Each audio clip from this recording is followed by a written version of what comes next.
हाँ तो नमस्कार साथियों, कैसे हैं आप लोग।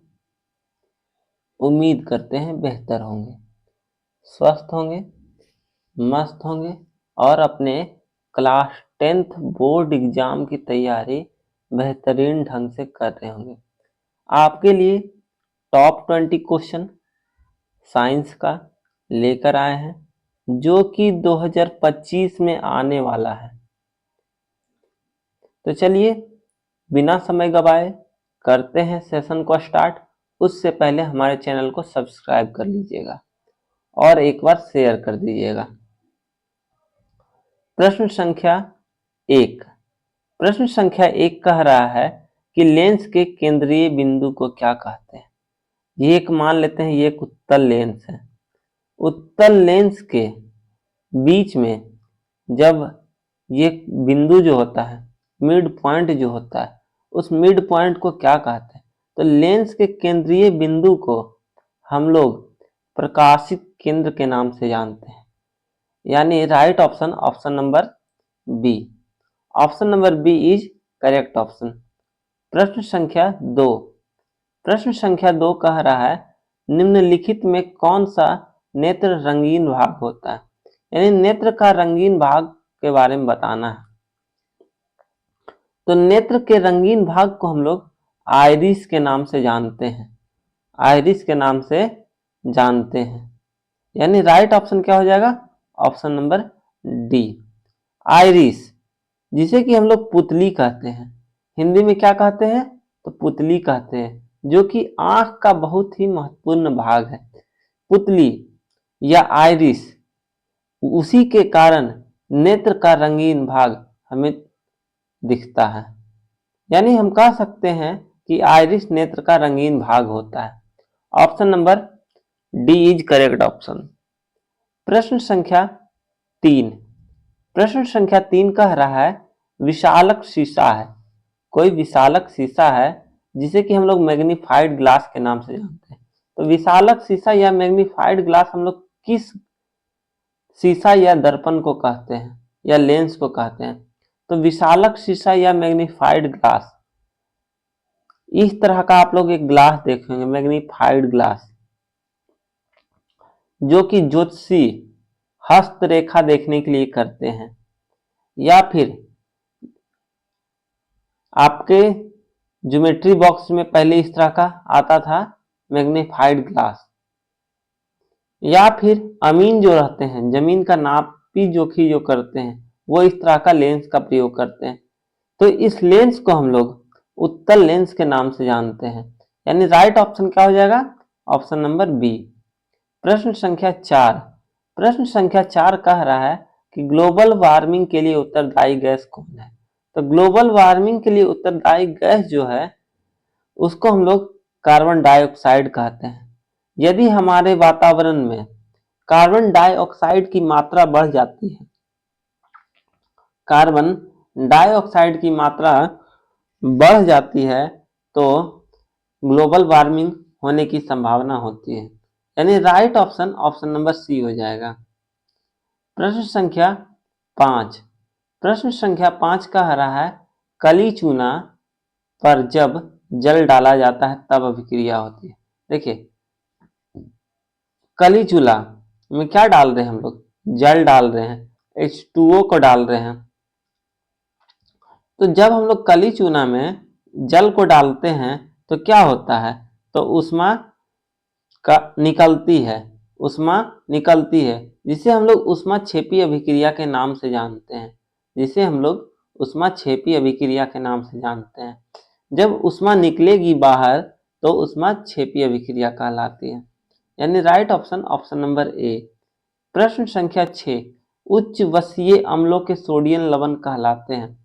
तो उच्च वसीय अम्लों के सोडियम लवण को हम लोग साबुन कहते हैं। क्या कहते हैं, तो साबुन कहते हैं। और साबुन का जो फॉर्मूला होता है क्या होता है, तो साबुन का फॉर्मूला होता है C17H35COO होता है। क्या होता है, Na होता है। यानी इस प्रश्न का राइट आंसर क्या हो जाएगा, साबुन। और साबुन का फॉर्मूला क्या होता है, C17H35COONA होता है। प्रश्न संख्या 7। प्रश्न संख्या 7 कह रहा है प्रकाश का प्राथमिक वर्ण कौन है। तो इसमें से आपको 4 ऑप्शन दिया हुआ है कि यहाँ पे प्राथमिक वर्ण पहचानना है, यानी प्राथमिक रंग को पहचानना है। तो प्राथमिक रंग टोटल 3 होते हैं। प्राथमिक रंग, प्रकाश के प्राथमिक रंग 3 होते हैं, जो कि लाल, नीला एवं हरा तीनों है। यानी हम लोग कह सकते हैं यहाँ पर तीनों जो है उपरोक्त में सभी प्राथमिक रंग है, प्राथमिक रंग है। Option number D is correct option. प्रश्न संख्या 8। मटर को अपने प्रयोग के लिए किसने चुना था। तो देखिए ये बायोलॉजी का क्वेश्चन कहाँ से है, तो बायोलॉजी का क्वेश्चन है। और हम पढ़ाए थे आप लोगों को, मेंडल जो किए थे अपना प्रयोग किस पे किए थे, तो मेंडल नामक वैज्ञानिक ने मटरों पर क्या किया था, अपना प्रयोग किया था। तो मटर को अपने प्रयोग के लिए किसने चुना था, तो मेंडल नामक वैज्ञानिक ने चुना था। यानी राइट ऑप्शन क्या हो जाएगा, option number A. Option number A is correct option. चलिए चलते हैं प्रश्न संख्या 9 की तरफ। प्रश्न संख्या 9 क्या कह रहा है, तो प्रश्न संख्या 9 कह रहा है एंड्रोजेन है। क्या है, एंड्रोजेन। तो एंड्रोजेन क्या है, ये सबसे पहले जानते हैं। तो एंड्रोजेन जो होता है वो एक हार्मोन है। क्या है, स्रावित हार्मोन है। और एंड्रोजन जो हार्मोन है वो कैसा हार्मोन है, तो वो मेल हार्मोन है। क्या है, मेल हार्मोन है। यानी हम कह सकते हैं कि एंड्रोजन जो है मेल हार्मोन है। Right option option number A हो जाएगा। प्रश्न संख्या 10। प्रश्न संख्या 10 कह रहा है कि मनुष्य के मुख गुहा में कितनी जोड़ी लार ग्रंथियां पाई जाती है। क्या कह रहा है, कितनी जोड़ी लार ग्रंथियां पाई जाती है। तो मनुष्य के मुख गुहा में कुल 3 जोड़ी लार ग्रंथियां पाई जाते हैं। यानी राइट ऑप्शन क्या हो जाएगा, option number C. Option number C is correct option. चलिए प्रश्न संख्या 11 की ओर बढ़ते हैं। 11 नंबर प्रश्न क्या कह रहा है, तो 11 नंबर प्रश्न कह रहा है कि निम्नलिखित में कौन दुर्बल अम्ल है। कौन दुर्बल अम्ल है, तो दुर्बल अम्ल कौन है, तो HCl को हम लोग क्या कहते हैं, तो हाइड्रोक्लोरिक अम्ल कहते हैं। हाइड्रोक्लोरिक अम्ल कहते हैं। उसी प्रकार से ये क्या है, HCl हाइड्रोक्लोरिक अम्ल जो है ये H2SO4 और HNO3 ये तीनों जो है एक प्रबल अम्ल है। क्या है, एक प्रबल अम्ल है।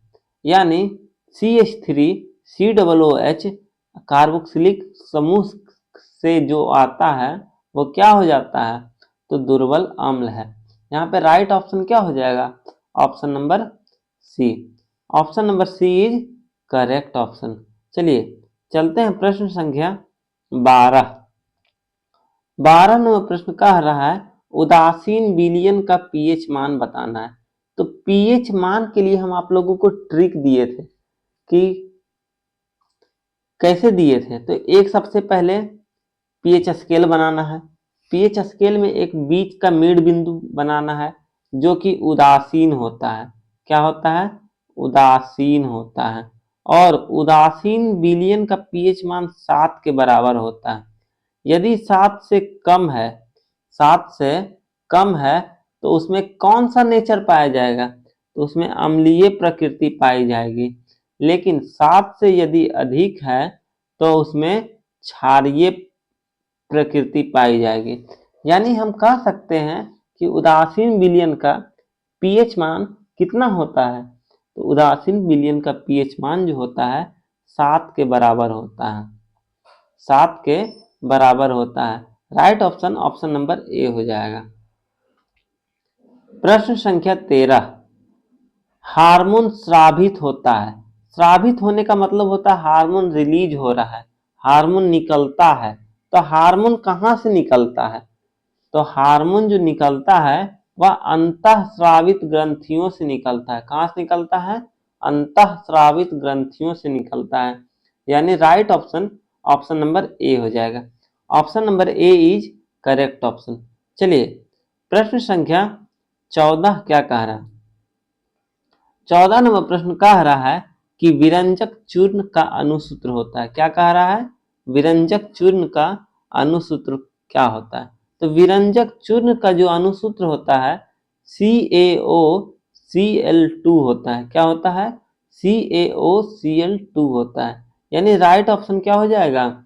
ऑप्शन नंबर सी हो जाएगा। Option number C is correct option.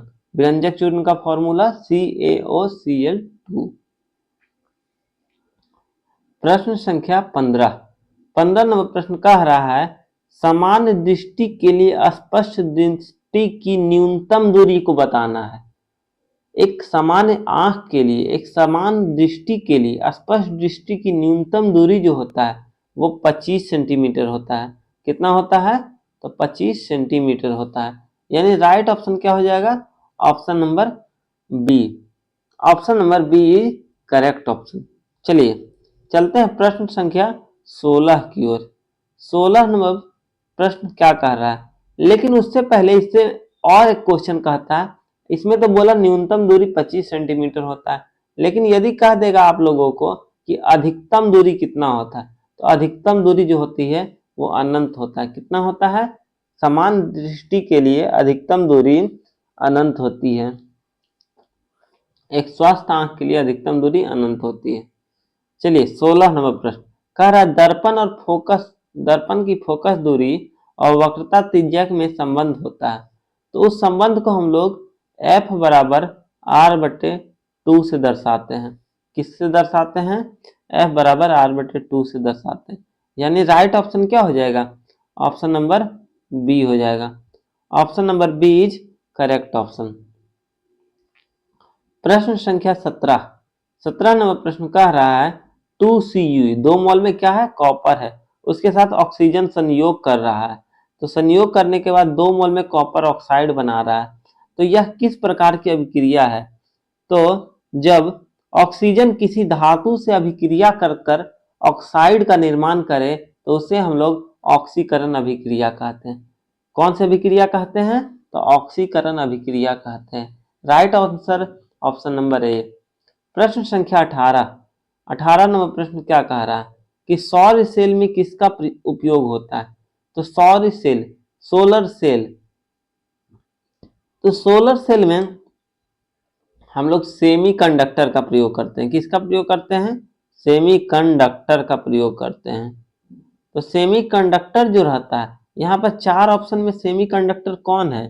तो सौर सेल में सेमीकंडक्टर यहाँ पे जो दिया हुआ है वो सिलिकॉन है। Right option option number B हो जाएगा। प्रश्न संख्या 19 नंबर प्रश्न क्या कह रहा है कि पुष्प का सबसे बाहरी भाग बताना है। तो एक फूल है। क्या है? एक फूल है, एक पुष्प है। तो पुष्प का बाहरी भाग को हम लोग क्या कहते हैं? तो एक पुष्प के बाहरी भाग को हम लोग बाह्य दलपुंज के नाम से जानते हैं। किस नाम से जानते हैं? तो बाह्य दलपुंज के नाम से जानते हैं। यानी राइट ऑप्शन क्या हो जाएगा? Option number A. Option number A is correct option. चलिए प्रश्न संख्या 20 हाइड्रा में अलैंगिक जनन की विधि होती है। हाइड्रा में अलैंगिक जनन होता है। तो अलैंगिक जनन जो होता है उस विधि को हम लोग क्या कहते हैं? तो अलैंगिक जनन की उस विधि को हम लोग मुकुलन कहते हैं। यानी मुकुलन विधि के द्वारा हाइड्रा में अलैंगिक जनन होता है। Right option option number A. तो चलिए आज के सेशन को करते हैं कंप्लीट। फिर मिलेंगे टॉप 20 सीरीज के नेक्स्ट क्वेश्चन के साथ। तब तक के लिए धन्यवाद और अपने बोर्ड एग्जाम की तैयारी आप करते रहिए।